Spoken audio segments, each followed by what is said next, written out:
नमस्कार, मेरा नाम है डॉक्टर रुद्रमोहन और मैं हूं आपका जानकार दंतकार। ओरल हेल्थ चैनल के माध्यम से आज हम बात करेंगे ओरल कैंडिडियासिस के बारे में। तो शुरू करें।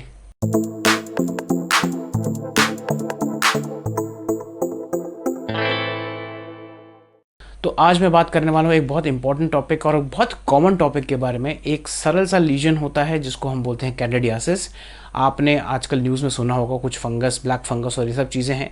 मैं उसके बारे में बात नहीं करने वाला हूँ। मैं एक ओरल कंडीशन के बारे में बात करने वाला हूँ जिसको बोलते हैं oral candidiasis.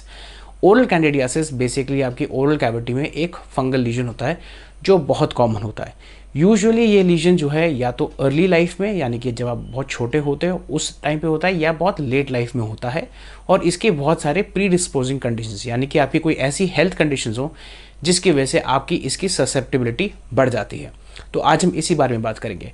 Oral candidiasis is basically N oral fungal infection जिसमें आपके जो है आपके जो चीक म्यूकोसा है, अंदर पे यहाँ पे जो स्किन है और आसपास इनसाइड, वहाँ पे लीजन होने के चांस होते हैं, जो एक तरीके का वाइट टाइप का लीजन होता है जो स्क्रेपेबल हो सकता है और उससे आपको डिस्कम्फर्ट मिल सकता है। तो ये चीज़ होती किसको है? जिसकी इम्यूनिटी कॉम्प्रोमाइज़ हो जाए उसको फंगल इन्फेक्शन की एक तरीके का प्री डिस्पोजिशन हो जाता है। यानी कि अगर आपकी इम्यूनिटी गिर गई है तो आप जो है फंगल इन्फेक्शन के प्रोन हो जाते हो। जैसे कि आप अगर एल्डरली सिटीजन हो, अगर आप जो है वृद्ध हो, तो आपकी इम्यूनिटी वैसे ही कम होती है। अगर आप बहुत छोटे हो, छोटे बच्चों में भी ये पाया जाता है। दूसरी चीज़, अगर आपको डायबिटीज़ जैसी चीज़ें जिसमें इम्यूनिटी वैसी कॉम्प्रोमाइज़ हो जाती है, हीलिंग इम्पेयर हो जाती है। एट द सेम टाइम आप कोई ड्रग्स लेते हो, कोई स्टेरॉयड इन्हेलर लेते हो, या आपको मैलिग्नेंसी हो गई है, या आप खाना ठीक से नहीं खा रहे हो जिसकी वजह से आपका जो है आपको जो खुराक ठीक से नहीं पहुंच रही है और आपकी जो है इम्यूनिटी नीचे गिर गई है, तो उन लोगों को ये होता है। और स्पेशली डेंचर वेयरर्स, जो वृद्ध लोग डेंचर पहनते हैं, उनके साथ ये होने की चांसेस हैं। अब आप देखिए, इसका मैं समझाता हूँ क्या इसका जो तात्पर्य है वो क्या है। फंगल इन्फेक्शन तभी होगा जब उसको आपके जो फंगस है उसको जो है एक तरीके से एक होस्ट मिलेगा, यानी कि एक कॉम्प्रोमाइज होस्ट मिलेगा, मतलब आपकी इम्यूनिटी गिरी हुई है जो मैंने स्टेट्स बताया उसमें। दूसरी चीज़, अगर वहाँ पे जो है ओरल हाइजीन ठीक से मेंटेन नहीं होगी और एक तरीके का एनवायरनमेंट ऐसा होगा कि वहाँ पे गंदगी बहुत है, उस जगह का जो है ऑक्सीडेटिव स्ट्रेस बहुत ज़्यादा है और वहाँ पे बैक्टीरिया बहुत हैं, बहुत सारी चीज़ें होती हैं। तो ओरल कैंडिडियासिस बेसिकली होता कैसे है ये तो मैंने आपको बता दिया। इसमें आपको क्या होता है, आपको हो सकता है एक बर्निंग सेंसेशन हो सकती है, एक वाइटिश लीजन टाइप का आपको दिखेगा जो जिसपे आप अगर जो है अपनी उंगली या किसी भी ब्रश से हटाओगे तो वो हट जाएगा। इसको हम बोलते हैं सूडो मेम्ब्रेनस कैंडिडियासिस। आपको नाम में नहीं जाना है। अगर आपको मुंह में ऐसा कुछ वाइट टाइप का पैच हो गया है, आजकल के ज़माने में अगर आप गूगल करते हो कुछ भी तो उसमें दिखता है कि आपको कैंसर हो गया, तो आपको डरने की बात नहीं है। अगर आपको ऐसा कोई पैच है, मुंह में कोई वाइटिश पैच है जिसको जो है हाथ लगाने पे या कुछ भी तरीके से ईयरबड से अगर आप उस पर स्क्रैप करते हैं, वो स्क्रैप हो जाता है exposing an underlying reddish area, तो आपको यही अज्यूम करना है। वैसे तो कुछ अज्यूम नहीं करना होता, लेकिन आपको इस चीज़ का अज्यूम करना है कि it's most likely candidiasis. Candidiasis जो फंगल इन्फेक्शन कैंडिडा अल्बिकेंस स्ट्रेन से होता है, और भी स्ट्रेन होते हैं, लेकिन आपको इस चीज़ का ध्यान रखना है, इसमें घबराना कुछ नहीं है। सबसे पहला मैं बताता हूँ इसके बारे में जो सिम्टम्स होते हैं। आपको हो सकता है बर्निंग सेंसेशन हो रही हो उस जगह पे जहाँ पे आपका लीजन हो रखा है, स्पेशली जहाँ पे आपका वो लीजन छिल गया है। दूसरी चीज़ आपको ये समझनी है कि अगर आपको वहाँ पे डिस्कम्फर्ट हो रहा हो सकता है वहाँ पे स्वेलिंग भी आ गई हो। It is a reaction of your body. वहाँ पे जो है फंगल ग्रोथ की वजह से आपको स्वेलिंग आ सकती है। आपका टेस्ट जो है सेंसेशन कम हो सकता है। अब जैसे मैंने पहले बताया कि कौन कौन से लोगों को ऐसी चीज़ें होती हैं, इम्यूनिटी करने वाली बात। दूसरे कुछ और रिस्क फैक्टर्स भी होते हैं, जैसे कि आपका मुंह बहुत ड्राई है, मतलब आप ज़्यादा पानी नहीं पी रहे हो, आपका मुंह ड्राई हो रहा है। ये चीज़ ड्राइनेस ऑफ द माउथ आपके शुगर पेशेंट्स में भी होती है। तो आपको इस चीज़ का ध्यान ज़रूर रखना है कि आप पूरा टाइम न्यूनतम तरीके से जो है अपने जो है शुगर को कम कर रखिए और एट द सेम टाइम अच्छे तरीके से पानी पीजिए, क्योंकि अगर आपकी जो ओरल म्यूकोसा है, जो अंदर की त्वचा है, वो ड्राई होएगी, चांसेस हैं कि वहाँ पे फंगल ग्रोथ होने के चांस हो। अब बात करते हैं कि बर्निंग सेंसेशन, जैसे मैंने आपको बताया। दूसरी चीज़, आपको जो है वहाँ पे एक गंदी सी फीलिंग ज़रूर आ सकती है। आपकी ओरल हाइजीन हो सकता है कॉम्प्रोमाइज़ हो जाए। मुंह में एक मेटालिक सा टेस्ट तो नहीं, एक ऑल्टर टेस्ट आएगा, टेस्ट परसेप्शन ऑल्टर हो जाएगा। दूसरी चीज़, obviously apart from the discomfort, आपको बार बार ये लगता रहेगा कि आपके मुंह में कुछ है, जो बार बार आपको ऐसा एक अंदाजे से लगता रहता है कि कुछ वाइट सा पैच हो रहा है जो अच्छा नहीं है। तो अगर आपको ऐसी कोई चीज़ है तो डेफिनेटली अपने डेंटिस्ट को डेफिनेटली बताइए। अब मैं इसके ट्रीटमेंट पे आता हूँ। पहली बात, कोई भी चीज़ में जब भी, मैं आपको बहुत पहले से भी बता चुका हूँ, कभी भी कुछ चीज़ करें तो अपने आप को सेल्फ मेडिकेट मत करिए। चाहे आपने ये एपिसोड देख लिया हो तब भी जो है, अगर आपके मुंह में कुछ भी अबनॉर्मल आपको दिखता है, सबसे पहले फ़ोन उठाइए और अपने डेंटिस्ट से बात करिए। इफ़ पॉसिबल उस जगह की फ़ोटो लीजिए, किसी और को बोलिए अपने परिजन को कि फ़ोटो ले और वहाँ की फ़ोटो अपने डॉक्टर को भेजिए और वो बताएंगे कि क्या करना है।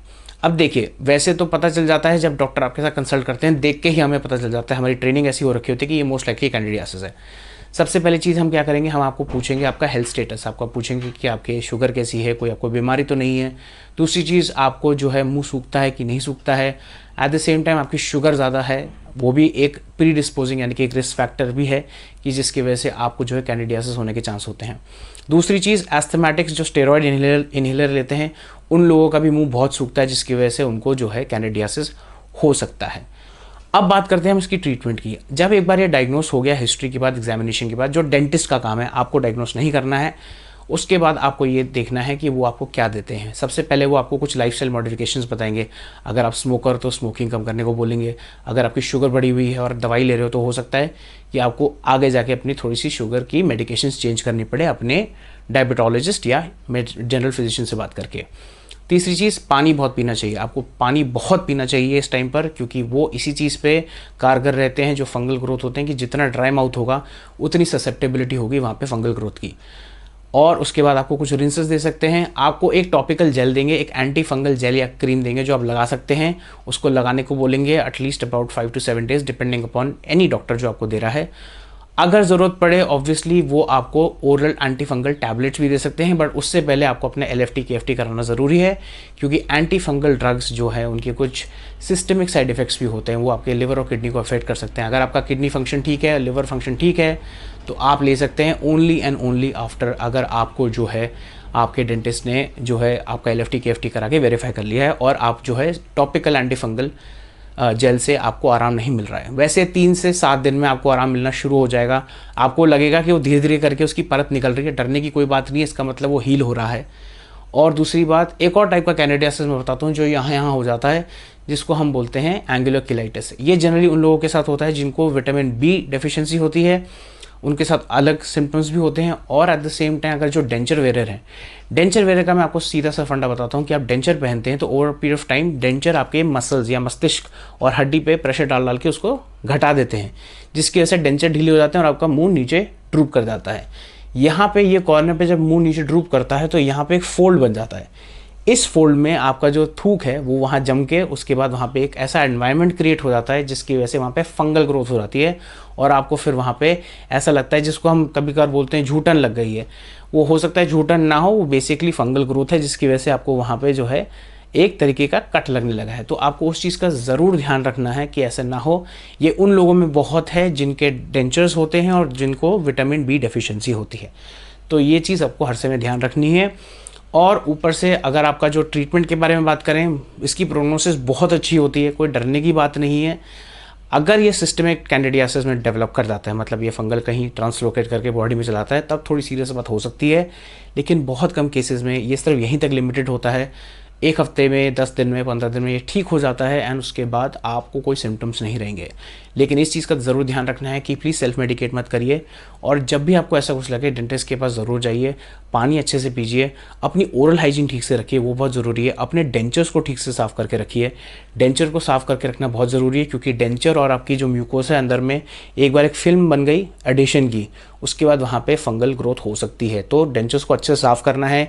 कभी कभार लोग एंटी फंगल सोल्यूशन में भी डेंचर्स को डिप करके साफ़ करते हैं। सिर्फ ब्रश से काम नहीं चलेगा, क्योंकि उसमें माइक्रो पोरोसिटी है जिसमें आपका ब्रश भी नहीं पहुँचेगा। वहाँ पे आपको उसको सोल्यूशन में इमर्स करना बहुत ज़रूरी है। और आपको रेगुलरली अपने डेंटिस्ट से फॉलोअप लेना बहुत ज़रूरी है इस मामले में। Oral candidiasis is very treatable, इसमें कोई प्रॉब्लम नहीं है, इसकी प्रोग्नोसिस बहुत अच्छी है। बहुत लोग के मेरे को फ़ोन आते हैं, बोलते हैं कि हमारे मुंह में ये हो गया, हमें कैंसर तो नहीं है, गूगल तो ये दिखा रहा है ऐसा कैंसर है। ऐसा कुछ नहीं है। जब तक आपका डॉक्टर, आपका जो है ओरल मैक्सिलोफेशियल सर्जन या रेडियोलॉजिस्ट, जो भी आपके ओरल फिजिशियंस हैं, वो उस डायग्नोसिस पे आ नहीं जाते कि ये क्या है, तब तक कुछ भी ऐसा मत सोचिए। और इस चीज़ का ज़रूर ध्यान रखना है कि आपकी इम्यूनिटी ही आपकी बॉडी को बचाती है हर जगह। इस महामारी में भी मैं ये चीज़ बताना चाहता हूँ कि आपकी इम्यूनिटी सबसे बड़ा सबसे बड़ा जो है किसी भी महामारी का प्रहार है। तो अपनी इम्यूनिटी बनाए रखिए, अपनी शुगर को कंट्रोल रखिए, बीपी को कंट्रोल रखिए, अपने जो है न्यूट्रिशनल वैल्यू ठीक रखिए, खाना ठीक से खाइए, पानी ठीक से पीजिए, हैबिट्स को कंट्रोल करिए जितना आप कर सकते हैं। और मैं बता रहा हूँ आपको लाइफ में कोई भी दवाई की ज़रूरत नहीं पड़ेगी एज लॉन्ग एज आपकी इम्यूनिटी बढ़ी रहे। तो बैलेंस डाइट लीजिए, एक्सरसाइज करिए, मानसिक तनाव हटाइए जितना कोशिश कर सकते हैं। और आज का यही एपिसोड था ओरल कैंडिडियासिस के बारे में, और मुझे लगता है कि एक इंपॉर्टेंट टॉपिक है क्योंकि फेयरली कॉमनली लोगों को ये सब चीज़ें होती हैं और लोग घबरा जाते हैं। तो आज के लिए इतना ही। लाइक शेयर सब्सक्राइब करिए और स्प्रेड द वर्ड। नमस्ते।